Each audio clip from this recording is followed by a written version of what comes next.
ॐ भद्रं कर्णेभिः शृणुयाम देवाः भद्रं पश्येम अक्षभिर्यजत्राः स्थिरैरङ्गैर्तुष्टुवांसस्तनूभिः व्यशेम देवहितं यदायुः स्वस्ति नः इन्द्रो वृद्धश्रवाः स्वस्ति नः पूषा विश्ववेदाः स्वस्ति नः तार्क्ष्यो अरिष्टनेमिः स्वस्ति नो बृहस्पतिर्ददातु ॐ शान्ति शान्ति शान्तिः यो अन्तः प्रविश्य मम वाच इमां प्रक्षुप्तां सञ्जीवयति अखिलशक्तिधरस्वधाम्ना अन्यांश्च हस्तचरणश्रवणत्वगादीन् प्राणान्नमो भगवते पुरुषाय तुभ्यम् लसतु श्रीमदानन्दतीर्थेन्दुर्नो हृदम्बरे यद्वचश्चन्द्रिका स्वान्तसन्तापं विनिकृन्तति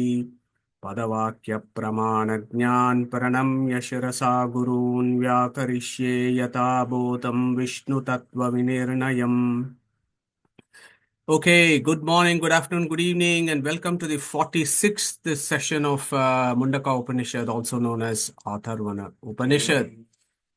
So we are actually making pretty good progress here. We are doing Tritiya Mundake, Prathama Kandaha, almost coming to the tail end of this Prathama Kandaha, and then hopefully next week we get into the second Kanda and then close the Mundaka Upanishad over the next 4 to 6 weeks. So before we get started, let's think about all the rishis, Atharva, Angira, Satyavaha, Angirasa, Shuanaka, and all the acharyas who have given us the bhashyas and tikas and tippanis on this amazing Upanishad. The Devata is Aksharanamaka Paramatma, as we all know, Chandas, Anuštupin, and others. Okay.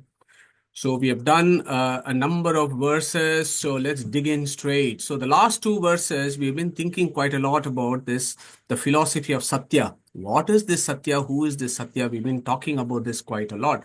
Satyena labhyaha tapasahi esha atma samyak jnanena brahmacharyena nityam antah sharire jyotirmayo hi shubbraha yam pashyanti yatayaha kshinadoshaha. सत्यमेव जयति नानृतं सत्येन पंताः विततो देवयानः येन आक्रमन्ति ऋषयो हि आप्तकामाः यत्र तत् सत्यस्य परमं निदानम्. So those two verses we have learned so much about Satya. In fact, we had Satya Narayana Puja yesterday at home and we were thinking about this Satya again. So we understood this Satya is Vahu, Satya is Vishnu, Krishna, and of course he's got infinite names. And when we think about the word Satya, it is not a noun, it's an adjective that gives you some etymological sense of who the supreme being and what does he actually do. Satchit Anandam is one etymological meaning of Satyam. And from Chandogya Upanishad, we have understood that he who is the controller of the unliberated and the liberated is Satyam. And he who is the creator, etc., Janmadhyasya Yataha, eightfold dispensation of the universe of matter and souls. Yeah, that is also another, that is a key meaning of Satyam. And if you remember Taittiriya Upanishad, Satyam Jnanam Anantam Brahma is the definition of Brahman that is given in Taittiriya Upanishad. And they all link up and they all imply the Satyam.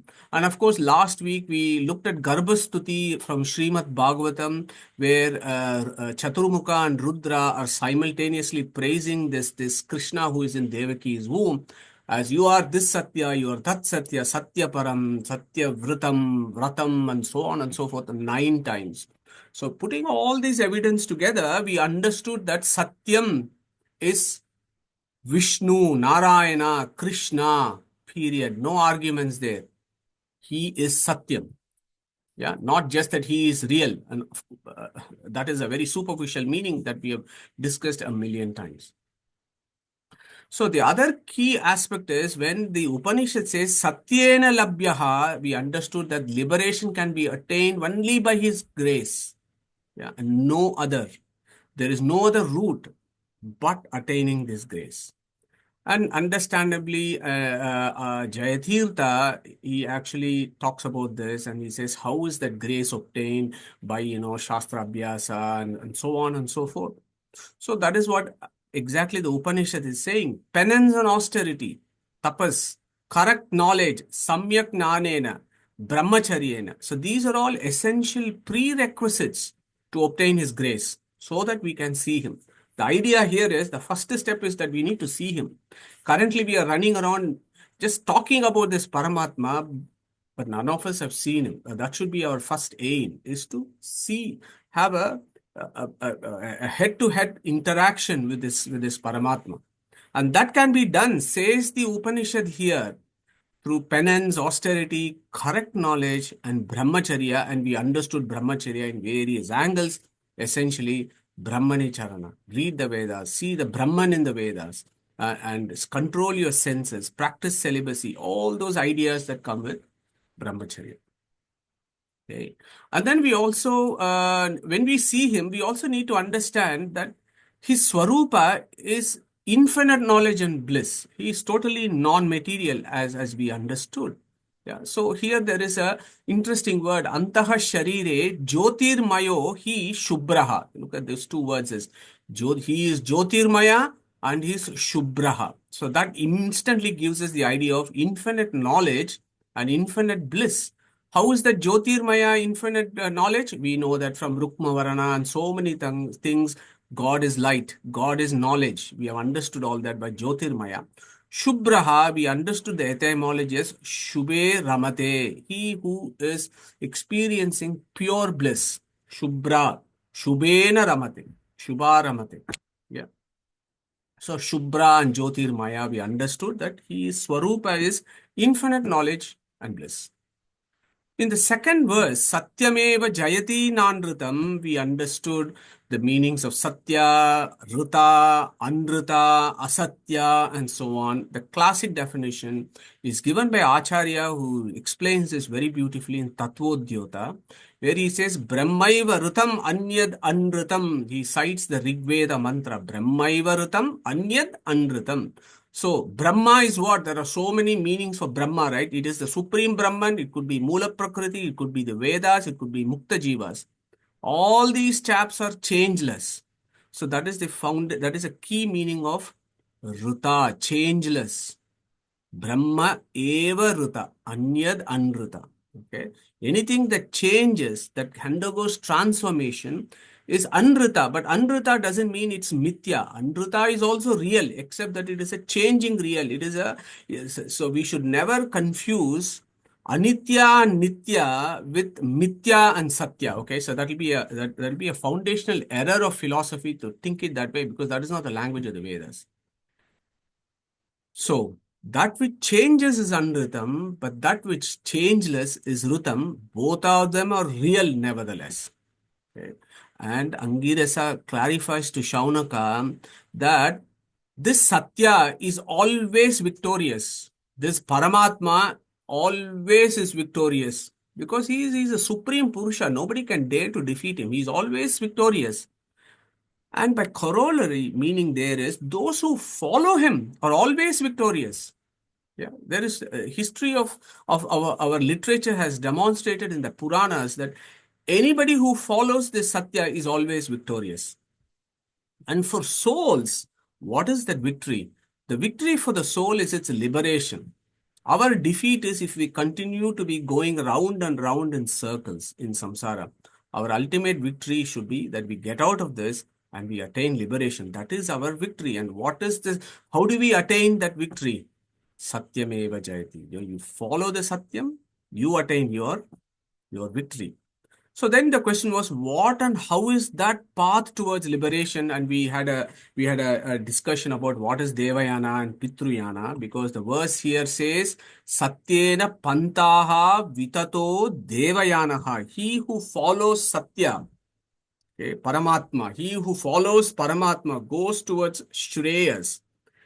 His ultimate journey will be to reach him in Vaikunta, but he has a stopover. He stops. Where? Once he is removed, once all his karmas are all removed, he stops. His junction is in Satyaloka with another Satya. Who is that? That is Chaturmukha Brahma and Vayu. All the Rujus are called Satyas. Chaturmukha and Vayu are also called Satya. So he hangs out with Satya. That is Vayu and Chaturmukha in Satyaloka. That is why we say Bhur Bhuvaswaha Mahaha Janaha Tapaha Satyam. Okay, that's Satyam. That is the limits of material plane. That is the last port or the last stop of the material lane is Satyaloka. Where this Satya is there, there is another Satya who is there. He is Chaturmukha Brahman, Vayu. And from there, once the Kalpakshaya, the whole, the ultimate destruction of the universe happens, then we cross over and reach the other Satya, who is the ultimate independent Satya. So that route is what the Devayana is.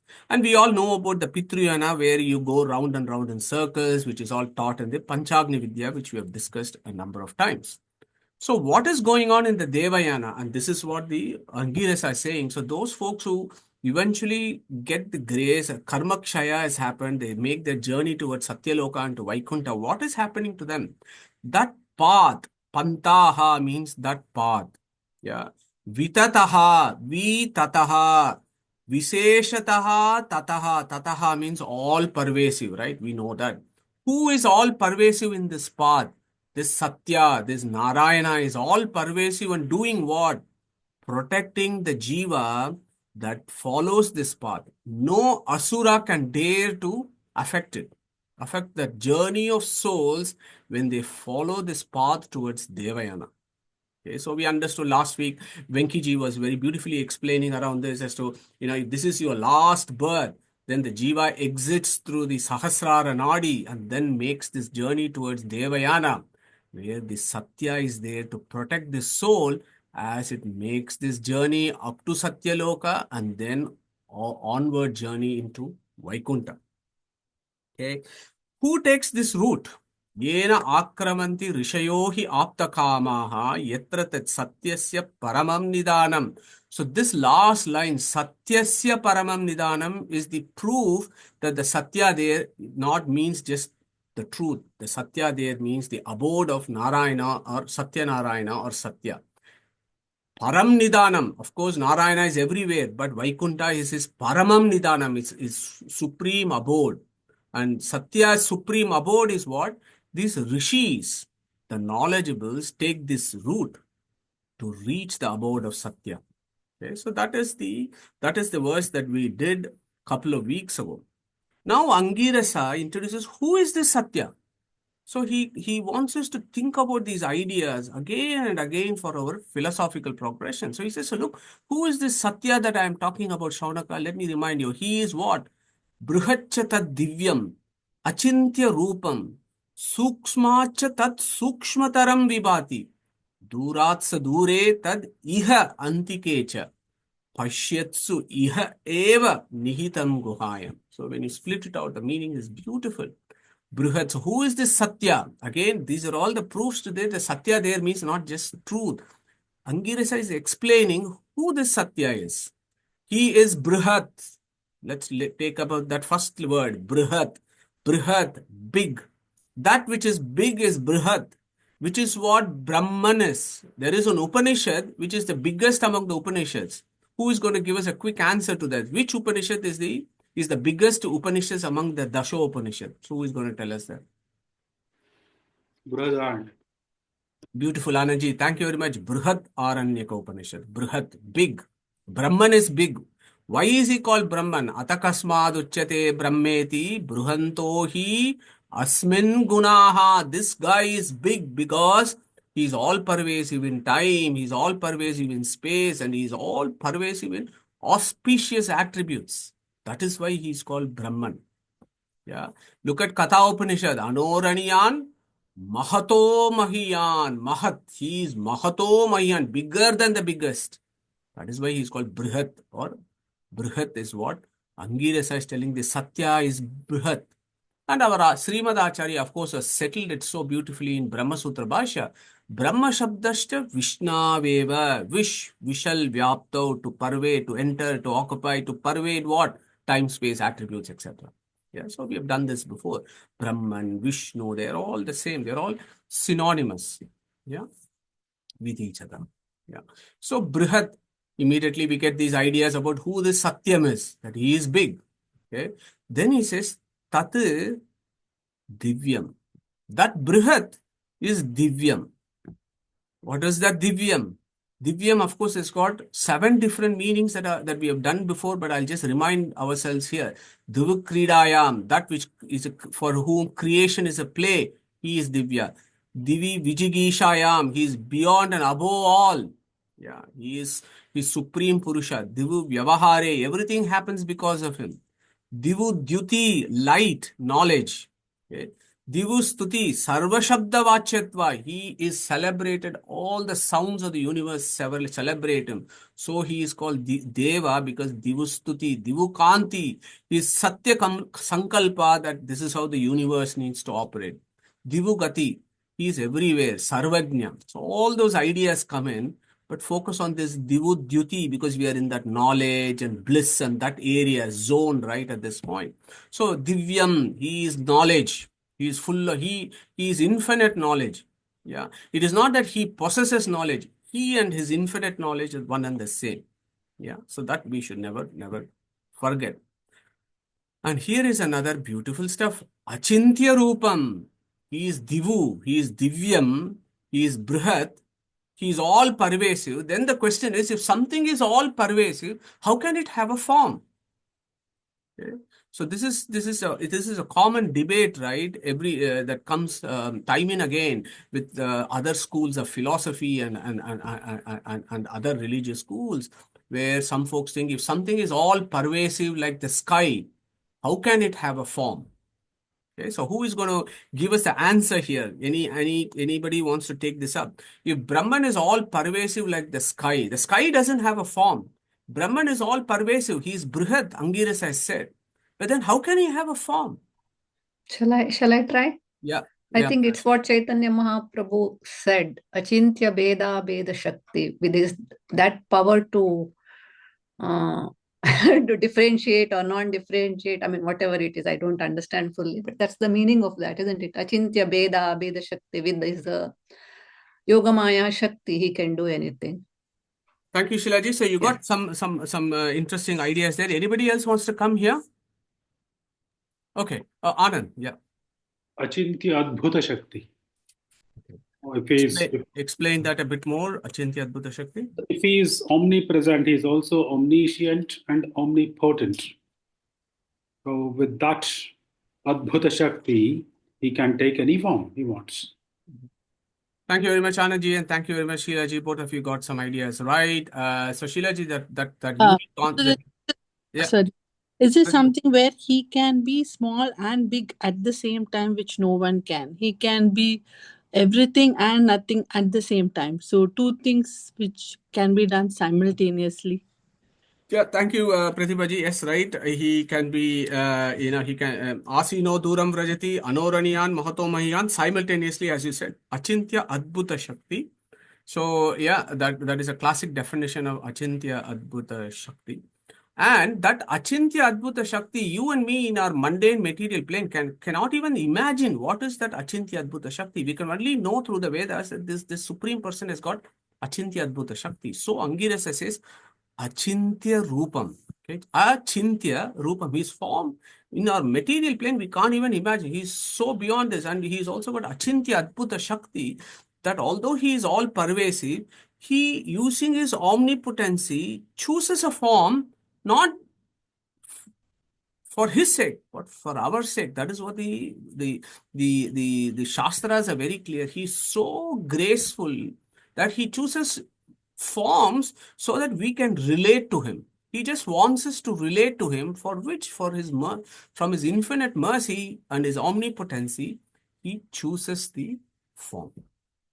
Okay, so that is the Achintya Adbhuta Shakti of Paramatma, which is Achintya. We cannot think about it, but it has got a Rupam. So as Anandji and Sheilaji were alluding to, so he's got a form. So Sheilaji, you were mentioning about Achintya Beda. So that is a unique, rather problematic philosophy, which is for another day, that actually comes inspired by Acharya Shastra of eternal entities, the relationship between the substance, eternal substance and its attributes.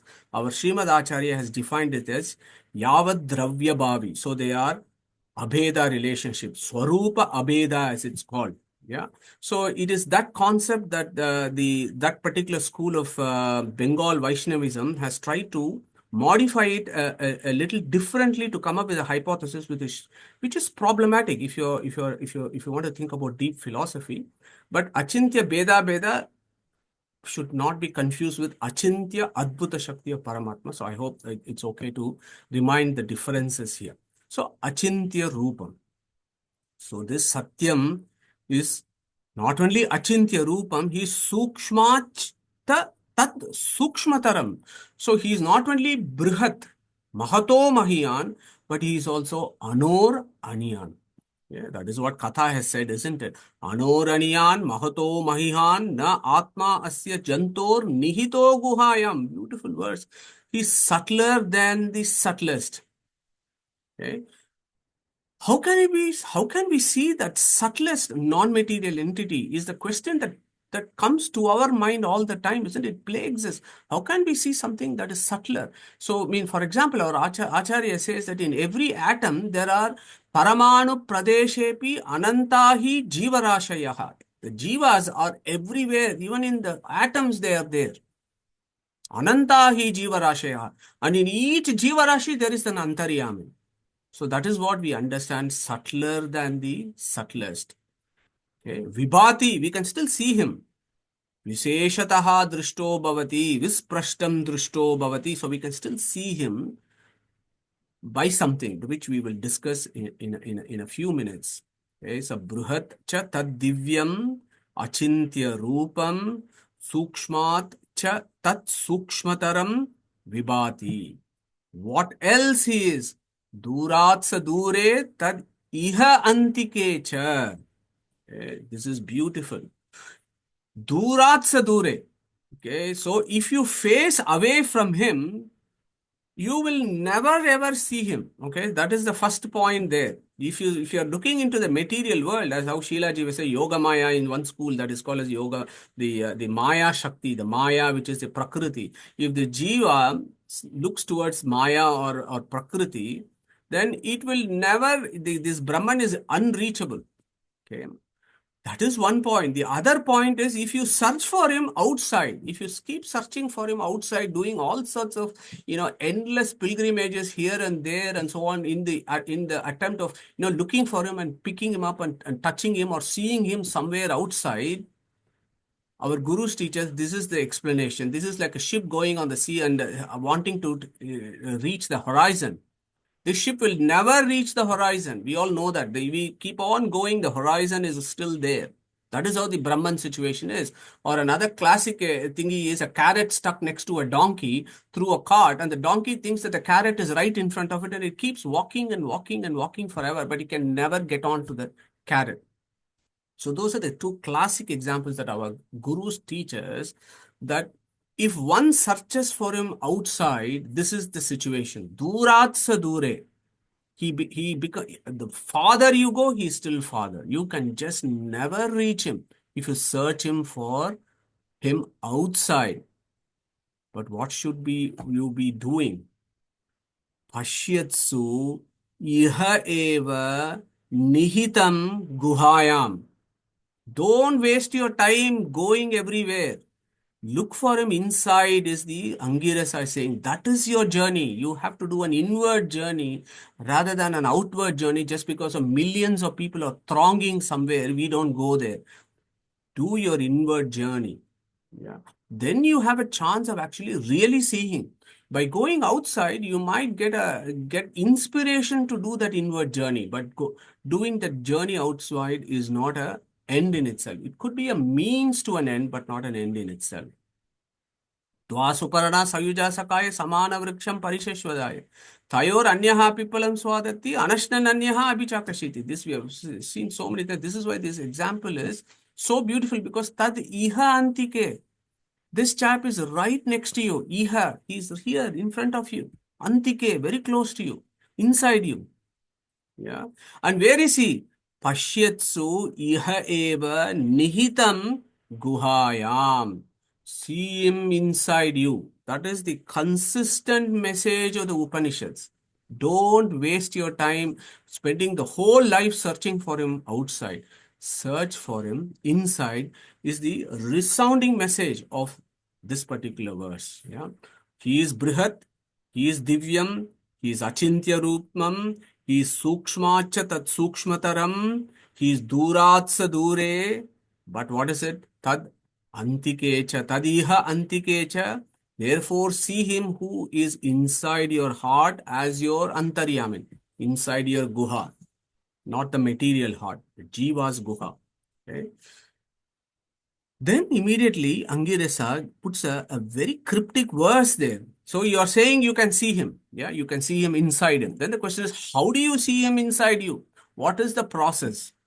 Angirasa then throws another cryptic verse. Na chakshusha grihyate, na pivacha, na indriyair, tapasa karmanava, yeah, na anyair devair, tapasa karmanava, jnana prasadena vishuddha sattva, tatastu tam pashyate nishkalam dhyayamanaha. Okay.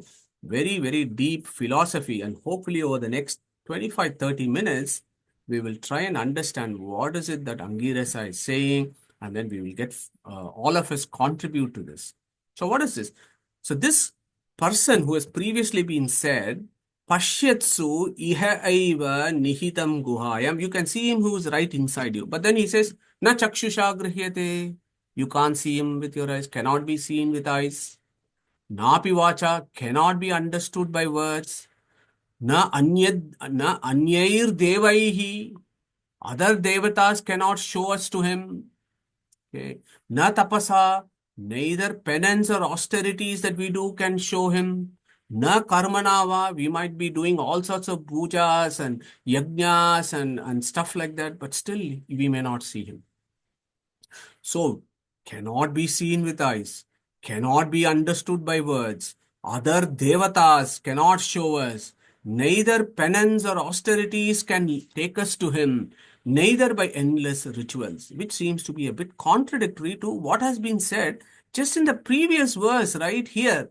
Where was this? This very first verse. Samyak jnanena brahmacharyena nityam. Yeah, tapasahi esha atma satyena labhyaha. It says tapasahi esha atma samyak jnanena brahmacharyena nityam was that verse. But here it seems Angirasa seems to be contradicting himself. Cannot be seen by eyes, cannot be understood by words. If you cannot understand by words, then why waste studying brahmacharya? Cannot be seen with eyes.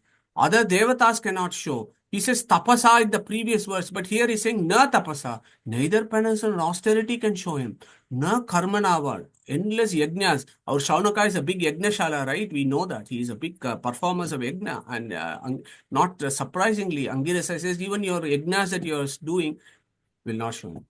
Neither by endless rituals you cannot see him. Similar kind of ideas, and again we have to remind ourselves, all Upanishads they talk about this. Ashabdam, asparsham, arupam, avyayam, tata, arasam, nityam, agandavachayat.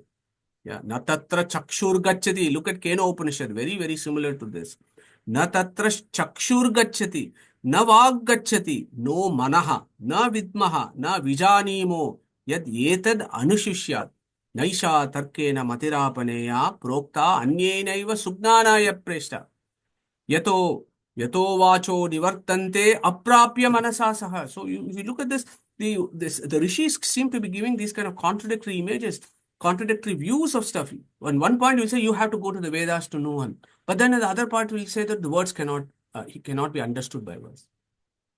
So the question there becomes this, why waste time? If this Brahman is completely unknowable from what we gather from Angirasa, then why waste time? So who wants to put in their thoughts here? Why waste time knowing Brahman if he cannot be seen by eyes, if he cannot be understood by words, if penance cannot take us to him, if rituals cannot take us to him? These are all the things that we are doing at this point. Is this all a waste of time? Who wants to handle this? Maybe I will try. Mhm. So I think it has to be in the context of one cannot know him fully. One can only know to as per their effort and their yogyata, individual yogyata. So otherwise the whole thing of making an effort and all the teaching of Vedas becomes useless. So there has to be artha, there has to be a There has to be a purpose for it. Thank So you it very has much. to be that. Yeah, fantastic. Thank you very much, GVG. Any other views there? Is I what can have a DVG go. saying is mumukshatva, Madhu? The purpose, mumukshatva, to realize God. Okay. Is it what GVK ji or does he mean by that? GVG, Yes, do you want to I pick think, that up? yeah, purpose is a twofold. One is for that exactly, right? So we all have to kind of, reach that end state. That is one purpose. And then there is also that, all the teachings by Vedas, right? About, to do yajna, dana, tapakriya, right? We have to do all of that. Natyajyam. That's what Krishna says, right? You cannot give up. Karyame vatat. So otherwise, all of these teachings becomes, useless. And then, so there has to be a purpose for the Vedas. There has to be a purpose for the individuals. So in that context. Thank you, GVG. Yes, so we'll go to Sushrut, Neeta, and then come to Anand. Yes, so I think the answer is in the next word, which is Jnana Prasadena. So we have to do our bit, as in we have to keep trying with knowledge and our efforts. But just by that, it is not going to be successful. It's only going to be successful if he wants us to be successful. So I think that's my understanding. Thank you. Wonderful, Sushrutji. Anandji? I think I agree with all the above on what Shushrutji just said. We need, we need to do all this, but we need His grace. We need His grace. Without His grace, nothing is possible. Beautiful answer. So you need grace, but at the same time, as GVG said, each jiva has its own yogyata, and nobody can know Paramatma fully. Only he knows himself fully. Even Lakshmi does not know him fully, and what about us? We may not. So that is one view from the Taittiriya Upanishad, and then we have said that perhaps the grace is what that will allow us eventually to see him. Okay, thank you very much for that. So let us think about this knowability of Brahman. Okay, this is a very, very big problem in philosophy. Yeah. So Shastra Yonitvat, Vikshatehe na Ashabdam. Go the fifth sutra and the third sutra, Veda Vyasa, link them together and do a comprehensive analysis of what. In one way, Veda Vyasa said, Atato Brahma Jignasa, Janmadhyasya Yataha, Shastra Yonitvat, Tattu Samanvayat, Ikshatehe na Ashabdam. So you can know him through the Shastras. Okay? And then in the fifth, he said, he is not unknowable in Shastras. For example, with other types of philosophers who exist out there. So that's slightly out of context for discussion today, but I'll bring you back into this knowability of Brahman. How can we know him? Because the previous verse, it seems to say that there is no way of knowing him. Upanishads and Vedas are very clear. Na aveda vin manutetam bruhantam sarva anubham atmanam. Na indriyani na anumanam vedahi eva enam vedayanti tasmatahuhu vedaha sadagamaika vigneyam samati taksharaksharam vishnu tattva nirnaya. So Shastra, Vedas is the only ways of knowing him. Fine. We all agree that we have to study the Vedas to know him. Here is the big problem. Our gurus remind us limitations of language. Okay? Vedas, bunch of eternal sequence of Varanas which makes Vedas. That is why they are Apaurusha, but nevertheless it is a form of communication, right? Of getting you to know something. But language has a limitation, which is what the Omkara Chintana, if you remember, we have come to this. When we initially looked about the concept of God, the word, that sound Om actually reminds us, Akara, Ukara, and Makara. Akara is what?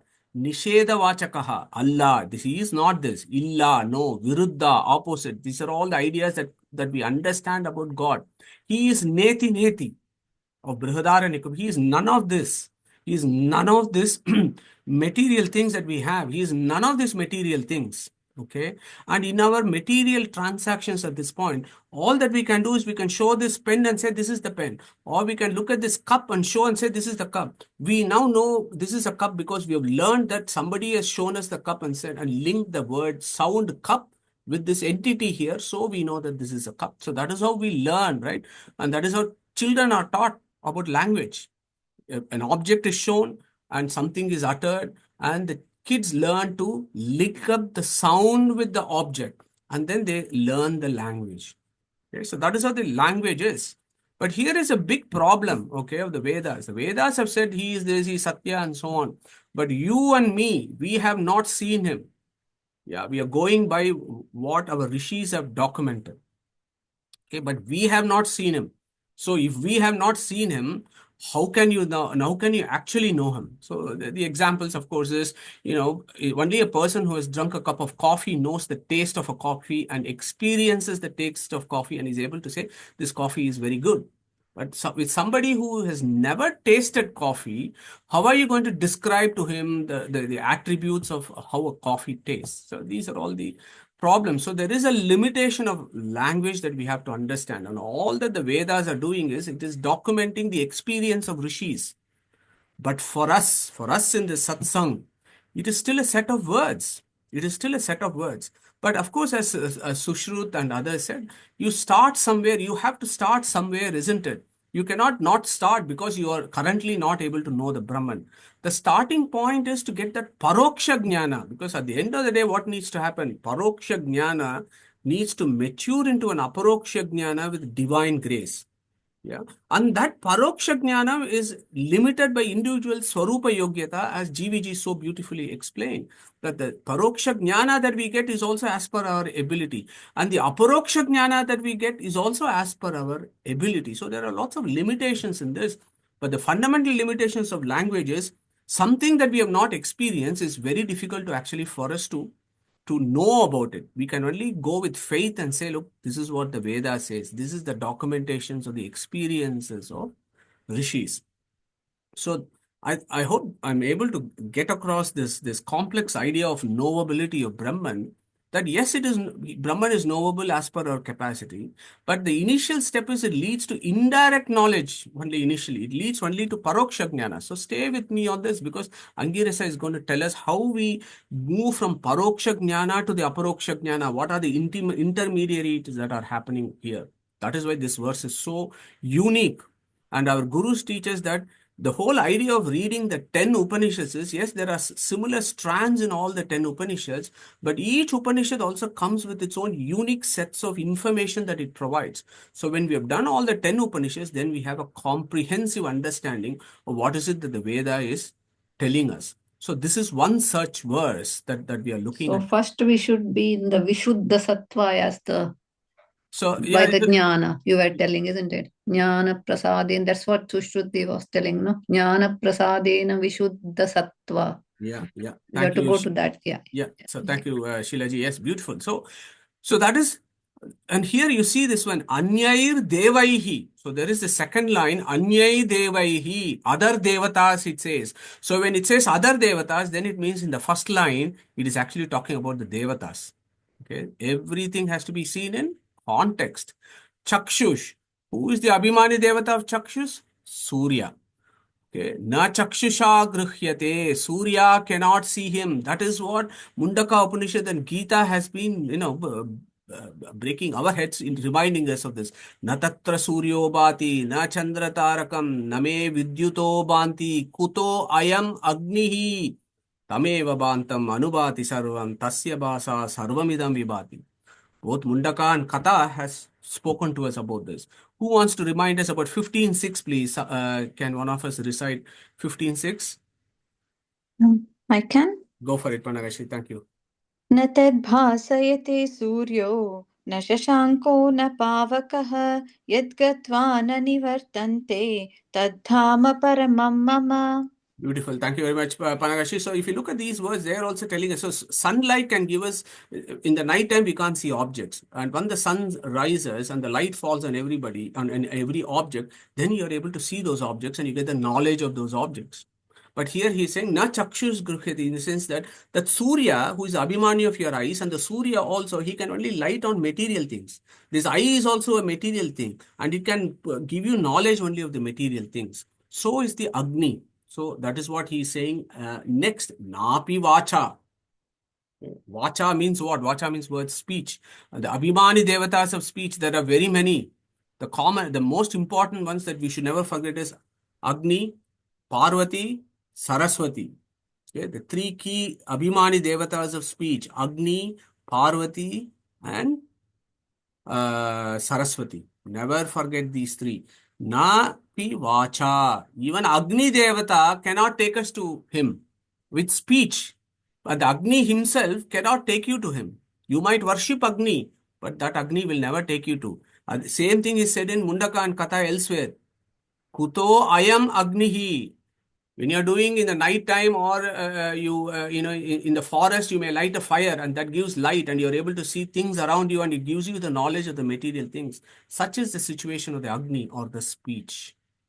Okay. Na anyair devaihi. That is very important. All other devatas also cannot show him. Okay.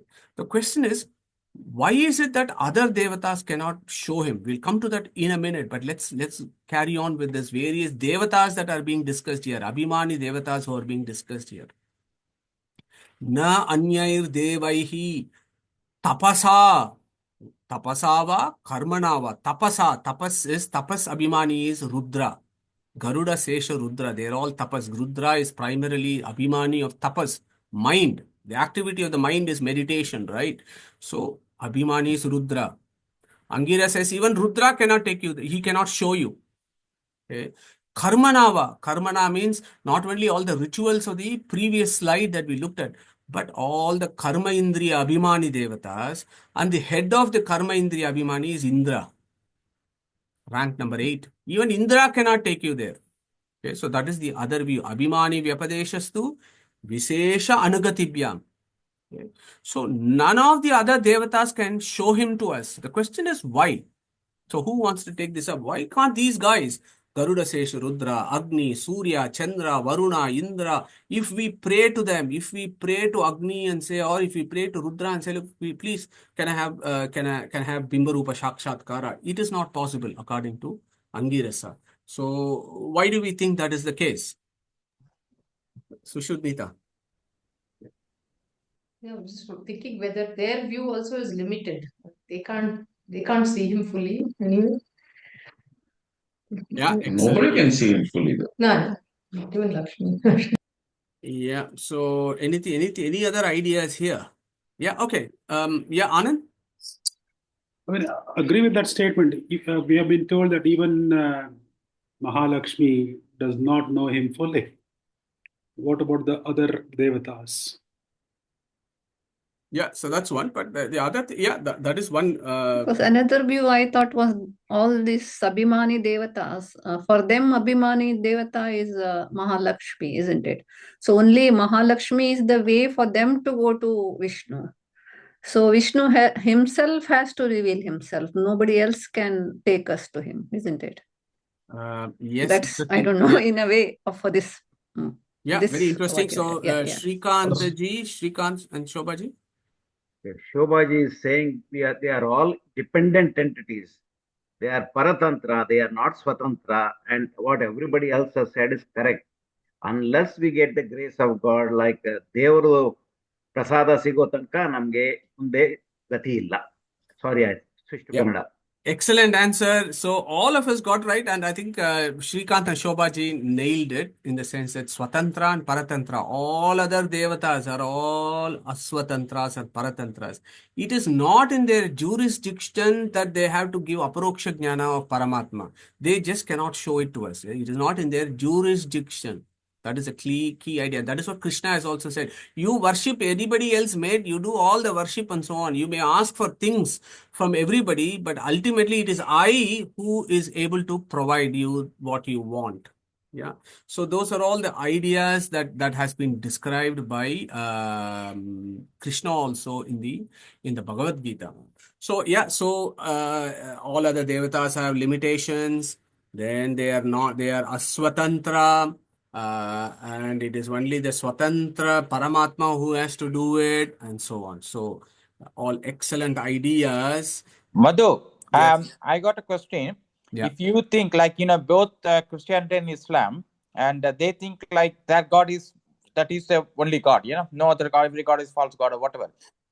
So any prayers directed towards them, I'm talking about the Baba. I'm not talking about the actual person, whether Jesus or whatever, Allah or whatever.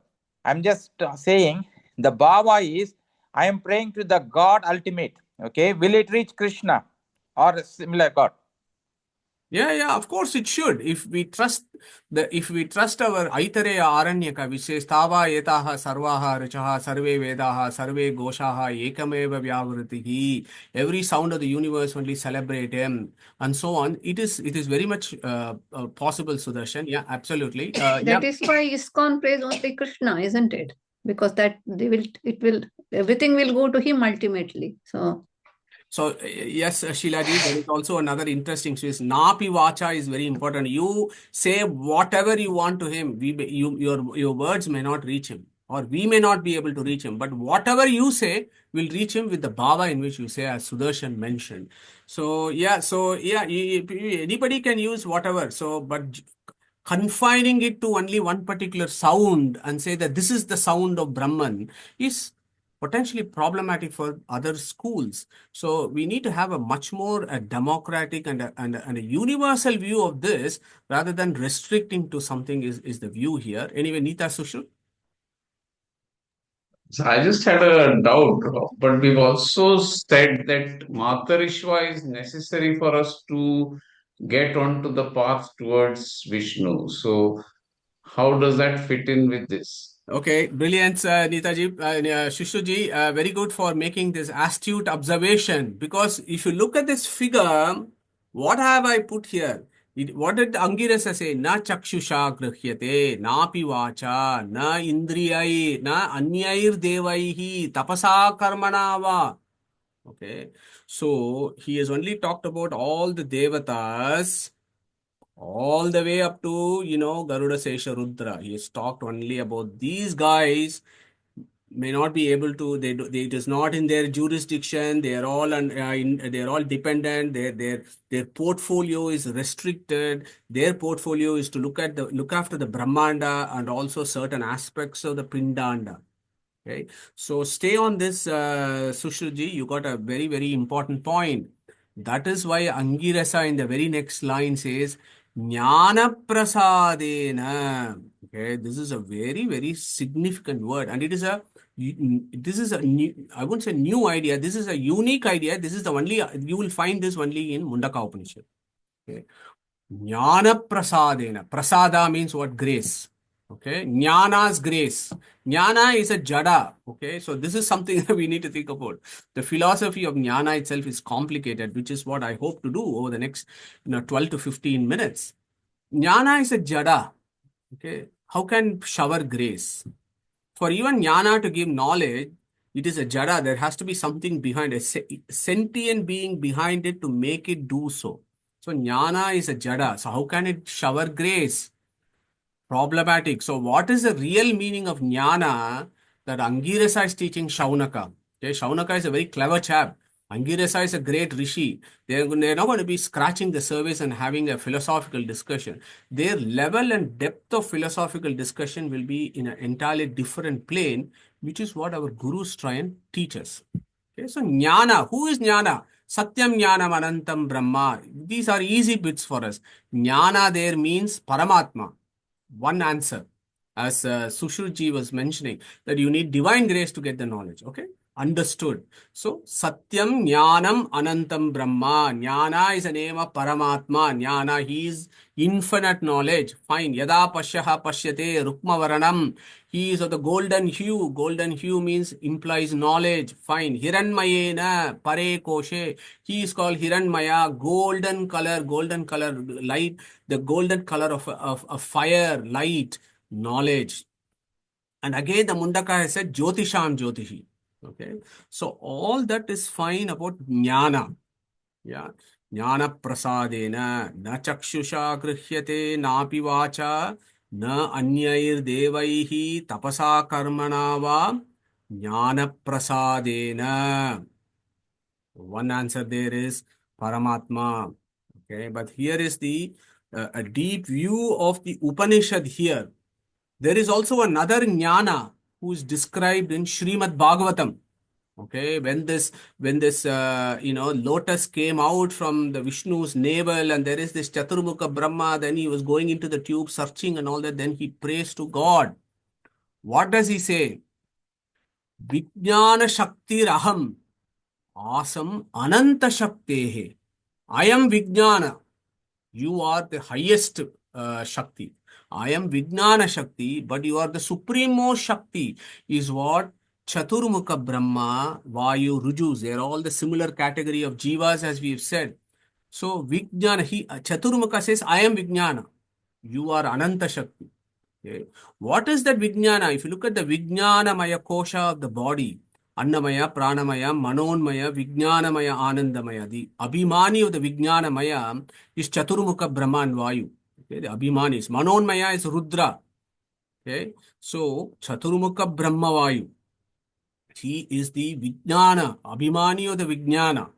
Okay. That is why Bhagavatam, Chaturmukha himself says, Vijnana Shaktir Aham. Asam Ananta Shaktehe. Mundaka Upanishad Bhashya of Srimad Acharya. Yeah.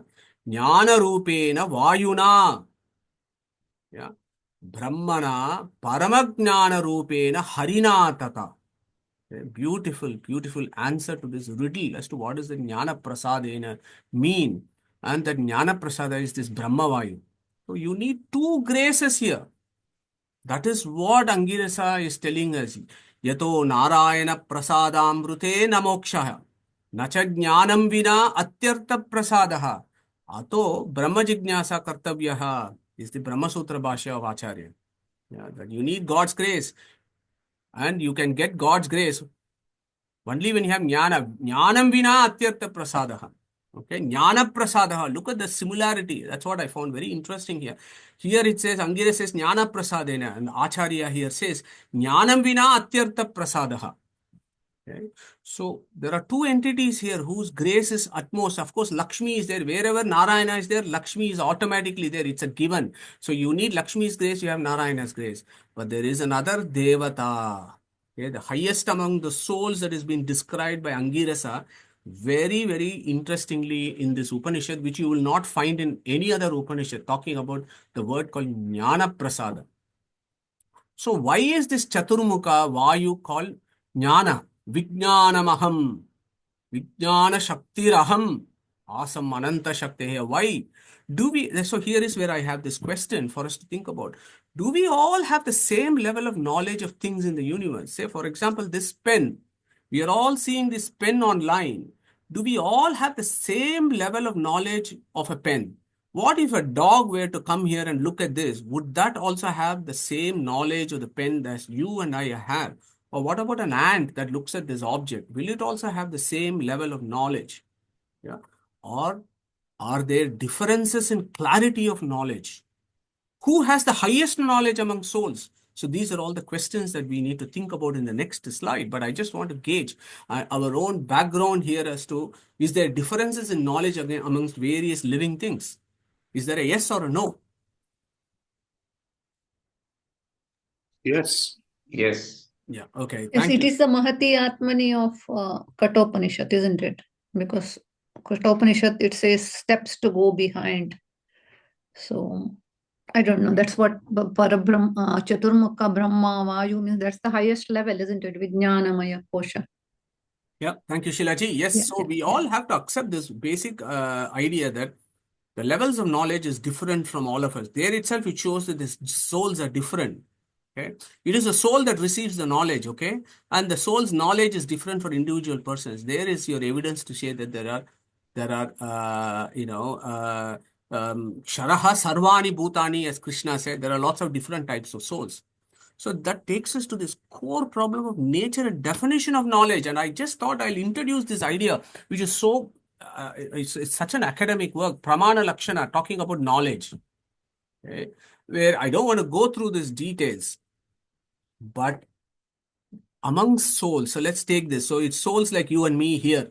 Then there is Ganesha, Agni, Surya, Indra, Garuda Sesha Rudra, Saraswati, Bharati, Chaturmukha Vayu, Lakshmi, Narayana. So their individual knowledge, it increases as you go up the ladder. Okay, from ordinary souls like us, our knowledge is different from the knowledge of Narayana. That is what Pramana Lakshana talks about.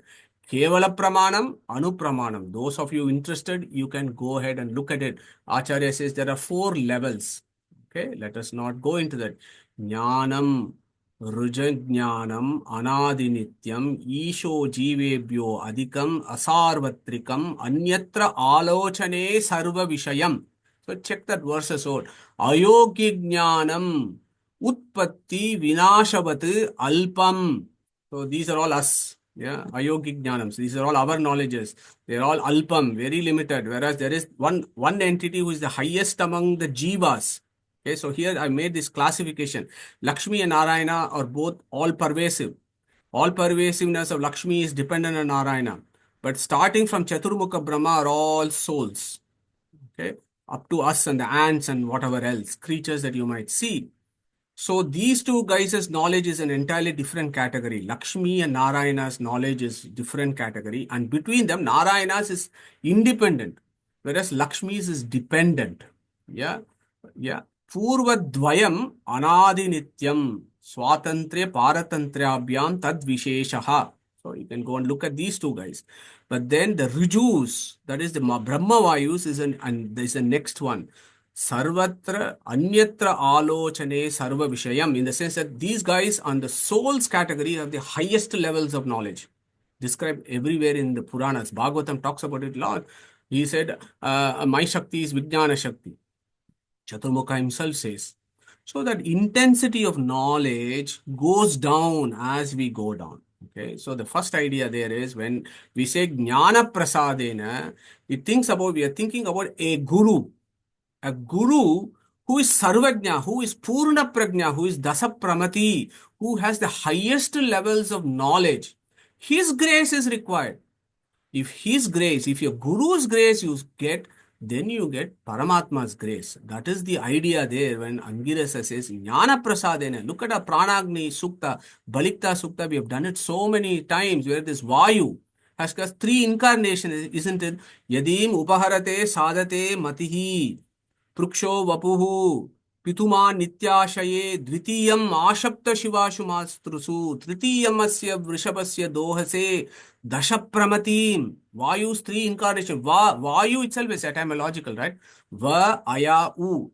U is Utkarsha. Va and Aya means he who has the highest levels of strength and knowledge. He is called Vayu. He has 3 incarnations. The first guy is called Mati. Hanuman Jnanavachi. Hanuman means Jnanavan. Bhimasena is described as Priksho Vapuhu Pituman. What does this fellow do? Ashapta Shivashu Matrushu. Yeah, he is always loitering around the 7 scriptures, always reading and sharing his knowledge about the 7 primary scriptures. And who is the third guy? Tritiyamasya Vrishabasya Dohase Dashapramatim. Dasha, Shata, Sahasra are all Ananta Vachakaha. Purna Prajna is Dashapramatim, documented in Balikta Sukta, Pranagni Sukta of Rigveda, first mandala. So at least for certain schools of Vedanta, Tattvavada in particular, the most knowledgeable guru's grace is absolutely essential for salvation. Okay, so that is what the Angirasa is talking about. You need a Sarvajna guru who can shed his grace and give you the knowledge, Paroksha Jnana, and also take you to the Aparoksha Jnana. Yeah, so I hope I was able to get across this, what I believe is a profound idea of the Upanishads. So let's finish this off with these couple of slides and think about who this person is. Vayur anilam amrutam ata idang basmantam shariram om krato smara krutam smara Isha Upanishad. Vayuhu, you are anilam. Anila, you are the highest, you are the God, for God, you are the highest, you are the highest pratika of Paramatma. Anilaya, Anila. Hanuman is called Anila, as we know. You are Amruta.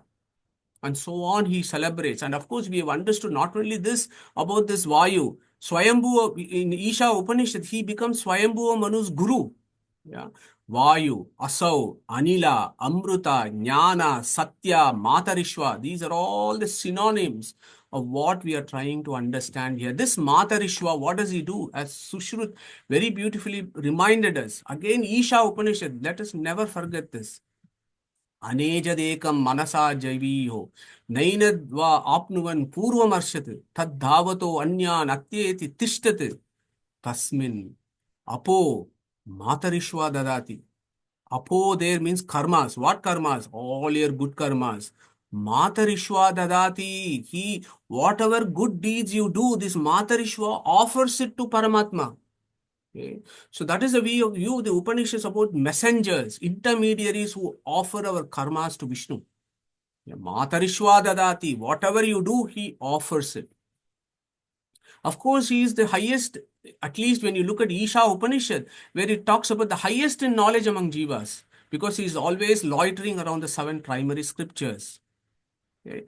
Who is going to take us through this guru? So this becomes very, very, very important. Having that guru who will lead us to this becomes important, because any amount of penance or speech or whatever it is will not take us to him. Okay. To our foremost guru, Srimad Acharya, what do we do?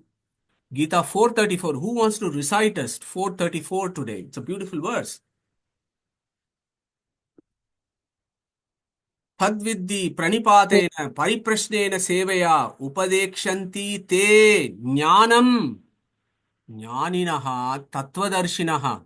And this is one of my favorite stuff because it directly goes to jnana prasadena. Jnanam jnaninaha tattvadarshinaha. Jnaninaha tattvavadadarshinaha.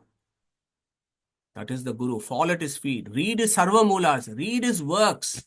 Okay, that is what is being said here. Similarly, in Shvetashvatara Upanishad, Yasya deve parabhaktihi yata deve tata guru. Tasya ete katitaha hi artaha prakashante mahatmanaha. Okay, just as you worship the Deva, worship your Guru. What does he do? Vishuddha Sattva. As Shilaji mentioned, that guru will eventually purify your mind. He will take you to the purity of your mind, and he will purify your soul. He will purity of the soul Swarupa Indriya. That is what this guy is going to do, this guru. He will purify your mind and he will purify your Swarupa itself. Then what happens? Tatastutam pashyate. When that guru offers his grace and he purifies your mind and he purifies your Swarupa, then the soul sees. Tatastutam pashyate. How?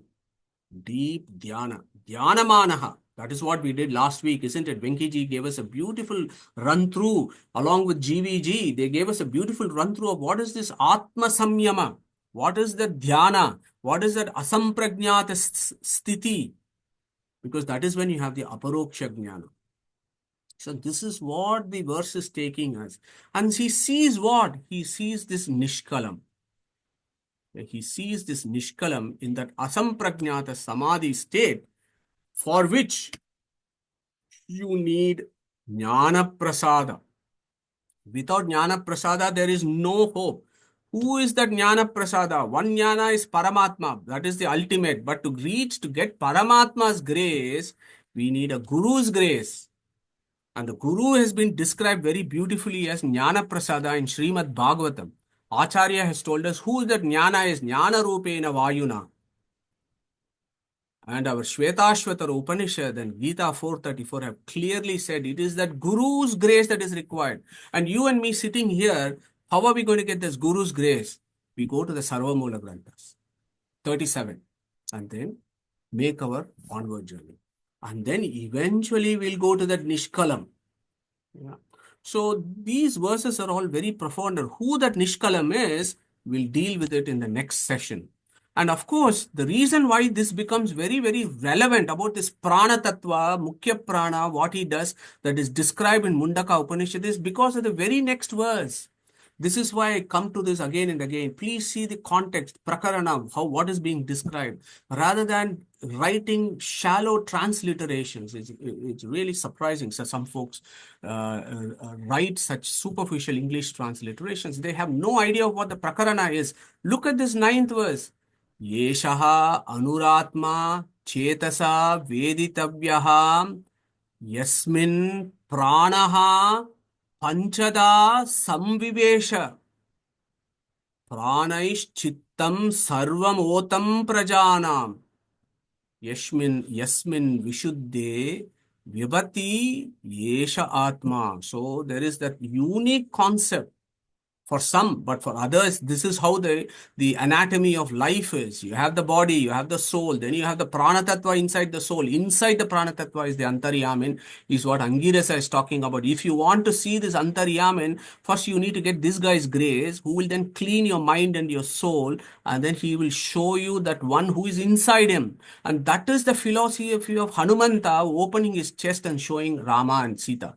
Okay, that is the philosophy of the Mundaka Upanishad. So hopefully we will deal with all this in the next session, and I hope you were able to grasp those subtle, deeper philosophies that Angirasa is teaching to Shuanaka. And if we don't explore this, it is our own problem, and it is our own shallow reading of philosophy, which we should never do that. If we are serious pursuers of Sanatana Dharma and looking towards the liberation, we need to look into the Upanishads in its all its glory. And that is what Angirasa is doing here. And he's giving us the direction for mundane souls like us. Read the Sarva Mula Grantha.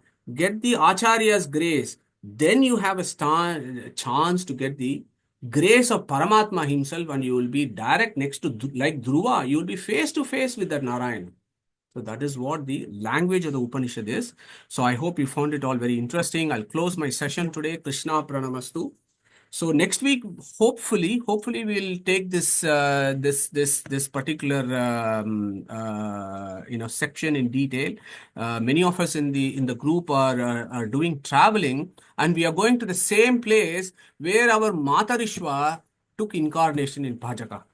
Okay, so we will discuss that on the 7th. If there are any further questions, we'll take it up now.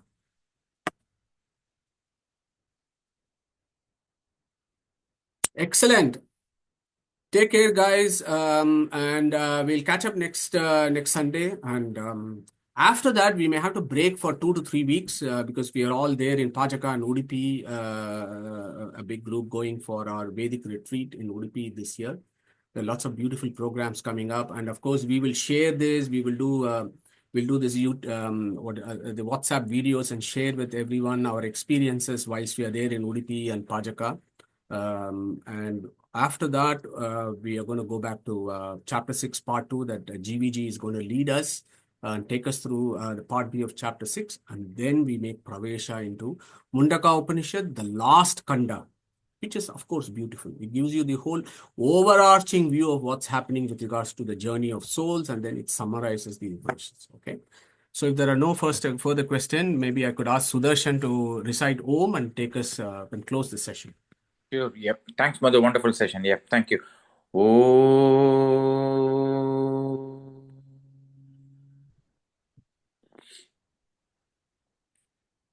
Thank you very much, Sudarshan. Hare Krishna, everyone. Take care. Thank you. Bye. Krishna. Thank you.